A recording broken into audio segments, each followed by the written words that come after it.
मारूं घुटना फूटे आँख, नाच न जाने आंगन टेढ़ा। वफाकी हुकूमत की सप्लीमेंट्री ग्रांट्स में 399% का रिकॉर्ड इजाफा हुआ है। वजारत ख़जाना की जानिब से गुज़श्ता 2 सालों और रवां माली साल के लिए ग्रांट्स की तफसीलात जारी की गई हैं, जिनके मुताबिक रवां बरस मजमूई तौर पर सप्लीमेंट्री ग्रांट्स के लिए 93 खरब 71 अरब रुपए जारी किए गए।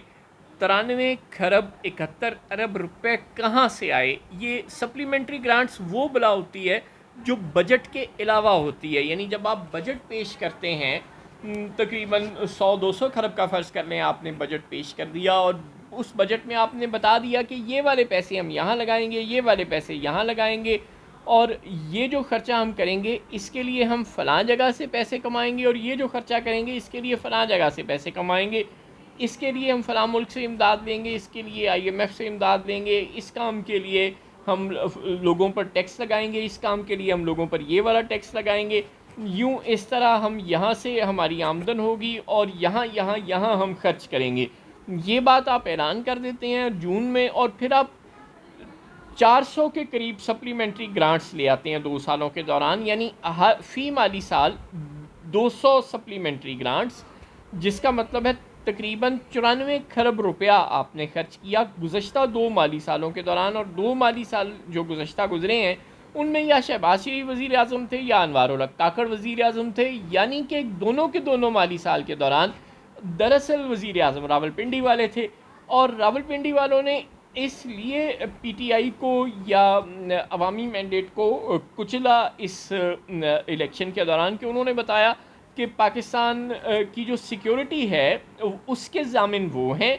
फ़ौज की ज़िम्मेदारी है मुल्क की सिक्योरिटी को इंश्योर करना, और जो दाखिली और ख़ारजी सिक्योरिटी है वो जदीद दुनिया में माशी सिक्योरिटी पर डिपेंड करती है। और माशी सिक्योरिटी को इंश्योर करने के लिए इमरान हुकूमत कोई अच्छा इक़दाम नहीं कर रही थी और वो पाकिस्तान को डिफ़ॉल्ट के करीब ले आई थी। इसलिए हमने पहले तो शहबाज शरीफ के ज़रिए अदम एतमाद करवा के उनको 16 महीने हुकूमत दी, फिर काकड़ साहब निगरान वज़ीर आज़म रहे, और अब हमने दोबारा अवाम के मैंडेट देने के बावजूद उसको अपने बूटों तले मसल के शहबाज शरीफ को ही वज़ीर आज़म बनाया और औरंगज़ेब साहब को वज़ीर ख़जाना बनाया, क्योंकि ये लोग हमारी मर्ज़ी पे चलेंगे और हमारी मर्ज़ी से माशी उमूर मुल्क के चलाएँगे। यानी कोई नॉनसेंस किस्म के अखराजात नहीं करेंगे और IMF के साथ ठीक ठीक चलेंगे, जिसके नतीजे में मुल्क में फ़ाइनेंशियल रिफॉर्म्स मुतारिफ़ होंगी और मुल्क अपने पैरों पर खड़ा हो जाएगा, कोई इजाफी खर्चे नहीं होंगे वगैरह वगैरह।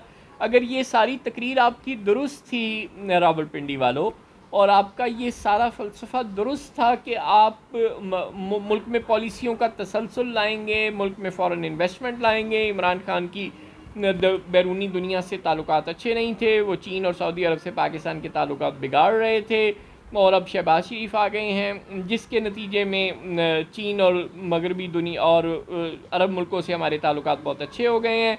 और अब सऊदी और UAE और कतर की सरमायाकारी और चीन की सरमायाकारी पाकिस्तान में बढ़ जाएगी, और ये इसलिए बढ़ेगा क्योंकि हम दोस्त मुल्कों को और IMF को ये यकीन दिलाएंगे कि अब पाकिस्तान में जो माशी पॉलिसियाँ हैं उनमें तसलसल रहेगा। पाकिस्तान अपने माशी मामलात को वाहियात अंदाज में नहीं चलाएगा। हम आमदन और ख़र्च को के मीज़ानिए को बड़ी एहतियात से लेकर चलेंगे। और हो रहा है क्या, हो क्या रहा है असल में? ये तो आपकी ज़ुबानी तकरीर थी ना, असल में क्या हो रहा है? तकरीबन 400 खरब रुपए की सप्लीमेंट्री ग्रांट्स, ये है आपकी फ़िस्कल मैनेजमेंट की असलियत। यानी आप जो बजट बनाते हैं और जो कौम को बताते हैं कि इस साल हम यहाँ यहाँ से ये पैसे कमाएंगे और या कर्ज़ या इमदाद देंगे और यहाँ यहाँ ये पैसे खर्च करेंगे, वो बातें धरी की धरी रह जाती हैं। और फिर आपने फ़ी साल तकरीबन 200 खरब रुपया इजाफ़ी प्रोजेक्ट्स को मंजूर करवाया और उन इजाफ़ी प्रोजेक्ट्स में ख़र्च करने का प्लान बनाया, जिसके नतीजे में ज़ाहिर है वो 400 खरब कहाँ से आए? ज़ाहिर है उसके लिए आपको मज़ीद कर्ज़ लेना पड़ा और आपने मुल्क को मज़ीद कर्ज़ की दलदल में डबो दिया, सूद दर सूद की दलदल में डबो दिया। अगर यही फ़िस्कल मैनेजमेंट है आपकी कि आपने मुल्क को खुद कफ़ील करने की बजाय कर्ज़ों के बोझ में मज़ीद धकेलते जाना है, तो फिर वज़ीर आज़म इमरान खान हो या शहबाज शरीफ हो या बिलावल भुट्टो हो या कोई भी और हो, फिर उससे क्या फ़र्क पड़ता है?